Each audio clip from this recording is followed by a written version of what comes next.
Good evening, Spartans, and welcome to tonight's episode of Go Green, Go Live. I'm your host, Russ White, and tonight we're going to be talking with two Spartan alumni about the work they do to empower Black students in Michigan through mentoring and leadership development. Ongoing mentoring relationships have a powerful impact on young people. Research shows that students who have mentors in their lives are 55% more likely to enroll in college and 130% more likely to hold leadership positions in the future. Our first guest, Rhonda Walker, is a 1991 graduate of the College of Communication Arts and Sciences, and our Detroit area viewers may know her as the co-anchor of the weekday morning newscast at WDIV Local 4 News, Detroit's NBC affiliate. Off camera, Rhonda is the founder of the Rhonda Walker Foundation, an organization that works to empower inner city teen girls towards becoming strong and successful future leaders. The foundation's mentoring program boasts a 100% high school graduation and college enrollment rate, and it's great to have Rhonda here to talk about it. Rhonda, good to talk with you again. Well, it's good to see you, Russ. Thanks for having me. So tell us, what is the Rhonda Walker Foundation? What inspired you to start it? What inspired me to start it, actually, we've been around for 17 years. And 17 years ago, I was in my career as a journalist for about 4 years and really got a lot of exposure to the Detroit community, to youth in the community, and to a lot of the needs that I saw in the community. And so I started going and speaking at schools, just talking to young people, particularly teen girls, about setting goals and believing in yourself and loving the person in the mirror and trying to help create tools of how to build confidence and being a leader and not a follower, and just some positive messaging. But it would be kind of like a 1 hour talk at a school with middle schoolers, and then I would go to the next school. And I started realizing that you really can't change much in one conversation with children. You have to have a sustainable conversation, sustainable, empowering messaging, and exposure and resources and mentoring, to really be able to see other professional women, particularly for these teen girls, that they can aspire to become. And so that kind of set my journey all the way back in like 2002, 2003, to found this organization. And I did it with the support of my father, who is a longtime educator. He was actually a middle school teacher in Detroit many years ago, before I was even born. And when I was growing up, he was the director of adult education for the state of Michigan. So I grew up there in Lansing, and he was so involved with education, the importance of it, and so involved with mentoring, that when I talked to him about how I wanted to be able to make a difference with these kids and what do I do, I was thinking about establishing a mentoring-based program, or maybe a scholarship program to help raise money for kids to go to college. And my dad just said, hands down, you have to build it around mentoring. And that set my journey. And we founded the organization with a team of a board of directors, some of which had been with me all 17 years. And Rhonda, what are some of the particular challenges the girls face that you work with? Well, these are inner city teens, so they come from a variety of backgrounds. I was fortunate to grow up in a 2-parent, college-educated household, and there are some advantages to that. Some kids aren't growing up with that environment. They might be growing up in a single-parent household. They might be growing up with a lot of socio and economic disadvantages that can really set them behind when they're trying to compete against their suburban counterparts. And so the Rhonda Walker Foundation is about bridging that gap, helping with tutoring, SAT and ACT test prep courses, and providing that mentoring relationship with these kids, along with our career and personal development, to try to provide those things that they may not be getting in their own households. Rhonda, why is the mentoring so important? What kind of role does it play? I think it's someone who's outside of your family. It's a new voice that's able to kind of provide you this guidance from a different perspective. And it's also attention. When you're mentoring a teen girl, you're showing that she's important, that her interests and her concerns and, all of these things are important to you, and that you're taking your personal time just to give that child attention means a lot. I mean, I've had, I would say sometimes even like 5 minute conversations with some of the girls in the foundation that are going through something. It might be a family issue. It might be a fight with their brother, or, challenges they're having because they didn't do well in a test or they didn't make the cheerleading team. And we might talk for just a little while, just that little boost of, encouragement, and you can do it and try again and help problem solve. And suddenly, after a few minutes, they feel better. Kids can be very resilient, and it can be much deeper than that, but it's the personal attention, and it's also just the positive messages and guidance, and just that support for the parents. Like, there's sometimes outside of your family, someone has the resources, the experiences, or just the similar interests that can meet that child where they are and really help them to dream bigger, aspire bigger, help build confidence, and know that they have that, special person that's rooting for them. And did mentoring play a role in your life, and how so? I don't remember having like a specific mentor, but I really had a strong family base. I had very involved parents, and I feel like my parents were really good mentors for me. I also grew up with a big brother who was perfect. He excelled in like 3 different sports. He got all A's. All the teachers loved him, and he was 2 years older than me. So growing up, following in his footsteps, I think was kind of that sort of peer or sister brother mentoring for me. But what I did observe growing up was my father mentoring other kids.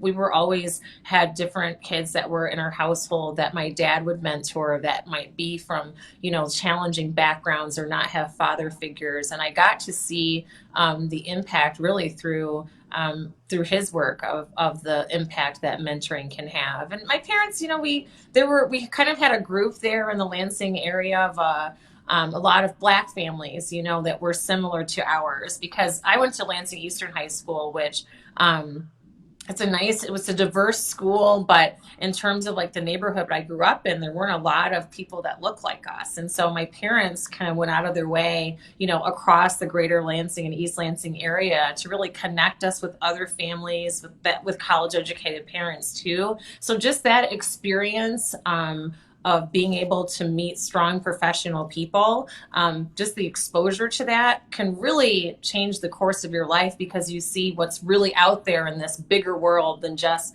your small little bubble. And you've touched on it already, Rhonda, but why is mentoring so important for young Black women today? Honestly, I think it's important for everybody.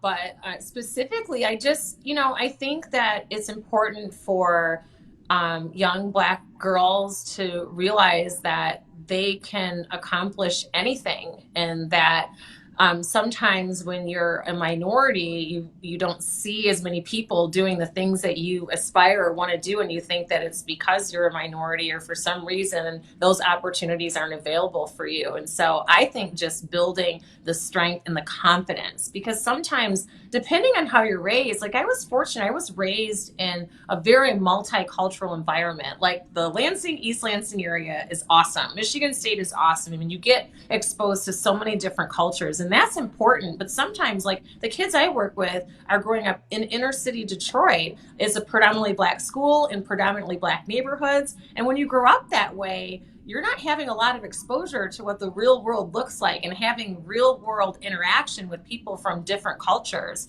And I think that that is a very important exposure for kids, especially in the inner city, to have, because then it teaches you how to how to be able to thrive in environments where you may be the only person in the room. I've had many situations like that where I was the only Black girl there, or the only woman for that matter, and that can really test your confidence.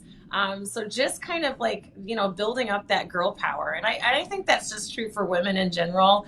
But growing up as a Black girl, and some of the tools that I think that I was fortunate enough to have are the kind of things that I want to instill in these kids too. And the exposure is a big part of it, and those mentoring relationships and is really an important part of that. And for these kids to be able to see, like I said, beyond, kind of their small bubble in many cases.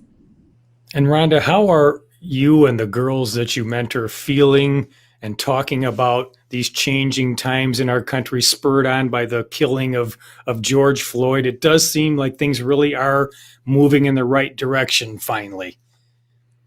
We have some young activists in my organization, I have learned, that have been very outspoken about their feelings and about change that they want to see. They participated in some of these peaceful demonstrations and, have been outspoken on microphones and megaphones in front of people to really talk about their perspective and how they feel. And I promote that. I think it's so important to know that you have a voice and to know that you can do things to make change. All the changes that have happened and the advances that have happened for African Americans in this country have started from these civil rights movements from young people. And so I think it's an opportunity. It's a time of opportunity. It's also a time, I think it's important to reflect too, all of the opportunity that is out there for African Americans already. There are some injustices, but there is so much opportunity for us to change that. Our kids can, go into the legal profession. They can become renowned judges. They can run for office and political office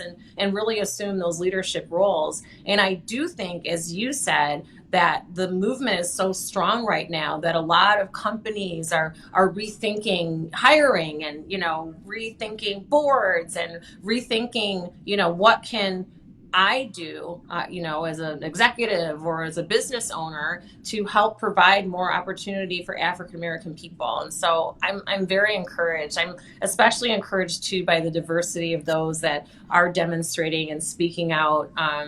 That they're from all walks of life, all ages, all races. And that's what our country is. And I think sometimes we have to remind ourselves that this is a great country to be in and that there are a lot of positive things that happen here. And there's a lot of opportunity to change some of the things that need to be changed. So I don't know. I'm just an optimist and I feel really good about where we are. So well said, Rhonda.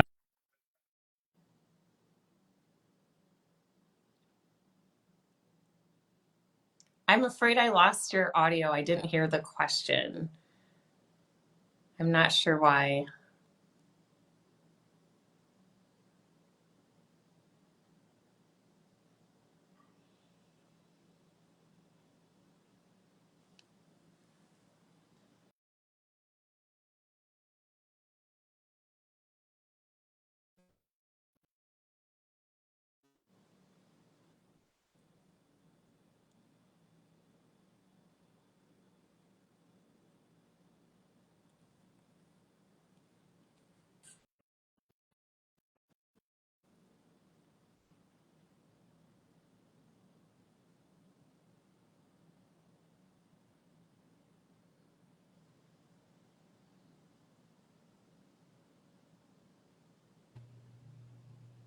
Can you hear me now, Rhonda? Yes, I can. Sorry about that. I was going to just say, tell us what you'd like us to remember about the Rhonda Walker Foundation and how can we help? um, so one thing that I would like to say, the Rhonda Walker Foundation for me is that's my way of trying to provide opportunity to try to encourage and empower. And I think right now people are looking for ways to make a difference, to make change. And so I just want to encourage people to do that. For me, it's mentoring and providing programming and empowering opportunities for teen girls in Detroit. For someone else, it could be something else that you're passionate about. You might want to teach the arts, or so I think if anything, I want to be an example that beyond your career that you can really make a difference in the community, and to take advantage of that and find ways to do it. Whether it's joining an organization like mine, if empowering teen girls is your thing and you can see yourself mentoring or hosting a workshop, or allowing a teen to come and job shadow with you or do a summer internship, great. And we have lots of opportunity for that. We love to have new mentors, new speakers. Mentoring doesn't have to be a commitment for a whole year. You could host a teen in some of our workshops, for one dinner, and, sit down and talk and learn about them and their interests, and share your life experiences. So there's a lot of opportunities in order to get involved with us. RhondaWalkerFoundation.org is the place to go to learn more about us. And I just encourage that, but most of all, just do something to try and make a difference, make the community better. Rhonda, Spartans will. I know. I love these opportunities to talk with my fellow Spartans. So thank you so much for having me. Your passion shows, and thank you for all you're doing. And it's been great having you on the program. All the best to you. Thank you so much, Russ. That's Rhonda Walker, MSU alumna, and she has the Rhonda Walker Foundation at RhondaWalkerFoundation.org. Let's take a break and take a look at this video about the reopening of campus. At Michigan State, we're confronting the difficulties before us with determination, excellence, and hard work. That's the Spartan way. It's going to be different this fall, but with some simple actions we know are effective, we can make coming together a success. We're developing plans to keep the Spartan community and guests safe and healthy. All Spartans must do their part. Wear face coverings, wash hands frequently, practice physical distancing, and monitor your health. Together, we can do this. We are working to provide a safe, healthy, and happy on-campus living experience, from a physical distance move-in process and enhanced cleaning procedures to updated room configurations and convenient dining options that limit contact. We're ready for you to return. Whether your classes are all online or include some in-person learning, we're working to provide a safe and successful teaching and learning experience this fall. From new technology to faculty training, we'll be ready for you. With new equipment, updated training, and improved cleaning policies, we're set to maintain a clean, healthy, and safe campus. Among the changes are more hand sanitizing stations and new signage reminding everyone of health and safety standards. Many aspects of our teaching and learning will look different this fall, but our world-class faculty in MSU education will not change. By adapting curriculum and incorporating online, in-person, and hybrid classes, plus new technology, we can support students' well-being and progress to graduation. In the midst of this pandemic, Spartan researchers have been making a difference. We're also working diligently to provide a safe and productive research environment so students and researchers can continue their work of finding solutions for a better tomorrow. Returning to campus this fall will let students participate in the life of the university and interact with friends and organizations. You'll have plenty of opportunities to be socially engaged while remaining physically distanced. We can do this. I'm a physician and parent, as well as a university president. A safe and healthy campus is my top priority. These times are temporary. Being a Spartan, that's part of you forever. We'll get through this, because together we can, and together we will.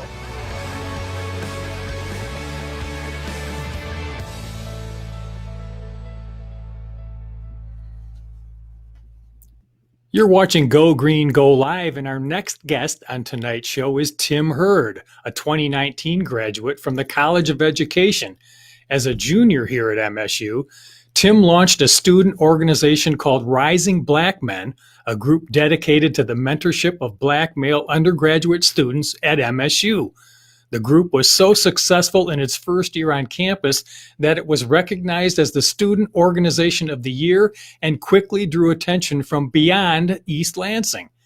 Tim has spoken about rising Black men at institutions such as Harvard, the University of Pennsylvania, and the University of Southern California. Tim, welcome to Go Green, Go Live. Thank you for having me. I appreciate it, Russ. Can you tell us a little bit about your early years at MSU and how those experiences influenced your decision to start the organization? Absolutely. So my freshman year, I stayed in a quad. I lived in acres, so there were four of us. And after my freshman year, my three roommates who were also black men, they left, and two were for academic reasons, and one was for a social reason in terms of not feeling a sense of belonging. So that was kind of like my catalyst to get into research because I realized that my situation wasn't necessarily an anomaly, and that was reflected across the institution. And I realized that 4 to 6 year graduation rates for Black men at other 4 to 6 year institutions was one of the lowest amongst other demographics. So just being involved, I started to do different organizations on campus, such as Urban Educators Cohort Program, Intercultural Aid, and being able to use those resources and the people who I came across. I decided my junior year that it was time to kind of be the change that I wanted to see in a way. So how I went about that was brainstorming with one of my mentors, Dr. Cesare Warren, a faculty member within the College of Education. And he was like, you should think about creating your own group. Because that was the last thing from my mind. I just wanted to see how I could join and help find a solution. And that's the solution I ended up coming up with my organization, Rising Black Men. So describe some of the challenges facing young Black males in higher education, and how does Rising Black Men meet those challenges? Yeah, that's a great question. So some of the things that are challenges for young Black men. So for me, I had the pleasure or the privilege of growing up in a two-parent household, similar to Miss Walker, in a college-educated two-parent household, and I lived in Grosse Pointe, or I live in Grosse Pointe. So in terms of that sense of belonging or that culture shock, that wasn't something that I experienced because I'm originally from the east side of Detroit. But in the fifth grade, I moved to Grosse Pointe. So from the fifth grade to 12th grade, I was in the Grosse Pointe school system, and I was able to navigate spaces where I wasn't the majority student. And what I've seen, especially at Michigan State, is a lot of students are coming from DPS. And this is not everybody, but there might be some type of culture shock from going from a predominantly Black neighborhood or a predominantly Black area to a place where there's 50,000 students. And it's not just in terms of being a predominantly white institution, but just all types of people. We have a large population of international students. So that can be an adjustment. And it can be an adjustment for every student because there is, again, 50,000 plus people. So just that sense of belonging is something that I've seen. And then also, one of the biggest things was just kind of mentorship. And like Ms. Walker said, not just for Black men, but across the board. But if I was to pinpoint one problem or one area in which I see that there needed to be a solution, it would be in that sense of belonging and feeling like you really belong there. And it wasn't just a slogan. In addition to connecting college students with professionals, Rising Black Men has expanded to connect MSU students with boys and young men in the Lansing K-12 school district. Can you talk to us about the power of mentoring for young Black boys and men today? Absolutely. So I feel that the organization starts at MSU, but it's a pipeline of support from Michigan State to the greater Lansing community. And one of the reasons that I really wanted to do that is just to provide exposure, because you don't know if you don't see. So even for me, growing up in a two-parent household in Grosse Pointe in a middle to upper class neighborhood, I didn't see a lot of Black professionals upon or prior to entering Michigan State. So when I got to Michigan State, that was a shock for me just because I hadn't seen other Black people who had their PhDs and who were achieving at high levels. So for me, that was exposure to kind of motivate me even more to want to first go into the field of education, but then also to pay it forward. And what I've done and what we've been able to do, or been privileged to be able to do within Rising Black Men, is go into the K-12 school system within Lansing and start working with young Black men and just kind of having conversations from like financial literacy to sense of belonging to just developing confidence and self-care and workshops, because so often you hear this narrative that Black men might not succeed at the same rate as other demographics, and that Black men, the only outlet that they have are through sports, and if they don't do that, then they're not going to make it. But there's plenty of other outlets, but the whole thing is providing that exposure and then also providing that mentorship. So being there and being the presence it just being present in those spaces in K-12 is just important because it shows that you're there. And then we offer to pay it forward and say, I'm here for you and I'm going to help you and I'm going to connect you. Because my whole idea is it takes a village, so nobody can do it alone. And that's what we try to provide within Rising Black Men, is just building that village and providing that exposure and really helping with that mentorship, because everybody needs mentorship. And Tim, we've mentioned you've had the opportunity to share your vision around the country. What kind of feedback are you getting, and how has that experience been? So some of the feedback that I've gotten, I guess one of the biggest things are people were excited, decided to take on this initiative and to work on this stuff along with managing classes. And for me, just juggling both really, it helped me. It provided me some more opportunities just work on my own, I guess, accountability and just my own time management. But one of the things that I've often hear is people are like, this is really cool. Have you thought about this? So they might offer another idea. For example, I was looking at my whole idea of mentorship is sustainable mentorship, because I look at how students not just are retained at the university, but how they persist and graduate, and upon the completion of their graduation, how they're able to contribute to the betterment of society. But in order to do that, you have to be sustained, because you can graduate, but if you haven't been sustained in the areas that I look at are academically, socially, and spiritually, then I feel that um, you might not be able to, or you might not get the same experiences if you were to have had those experiences. So one of the things, yeah, that people offer me are just saying, hey, have you looked at it from this area, such as like the financial, because costs are a big thing as well. I think it all goes back down to that support. And one of the ways in which I know I can offer support is through social and academic, like having tutors come in, and also having that exposure of having people who look like us in powerful positions to pay it forward and be like, you can get here too. And this is the way and the ladder in which, you can climb to eventually reach your goal, or whatever that may be. So, Tim, summarize for us, what do you want us to know about Rising Black Men, and how can we help? Absolutely. I would like you all to know that Rising Black Men, it gets stronger every year. And I think that's the way it's supposed to be. And just in terms of, one of the big things that I heard was just, how are you going to do your like plan once you graduate? So after I graduated, I wanted the organization to continue to rise and to continue to grow, and to eventually be at every Big Ten university across the country, or I'm sorry, within this conference, and then every large PWI across the country, just because I feel like this needs to be implemented within universities. And every university is different, so it needs to be tailored in a way that fits that university. But I feel like just having these conversations and just having mentorship is important. And I think one of the ways in which people can support it is just by checking out the website. So it's risingblackmen.com, and then also reaching out to the young men who are on the website, and having conversation and offering mentorship and offering advice, because we have learning objectives where we ask people to come in and speak about their professions and the work that they're currently doing, which is just another opportunity for exposure. Well, Tim Hurd, thank you for all this great work you're doing and for telling us about it today. No problem. Thank you all for the opportunity to come and speak. All the best. Go Green to you. Go White.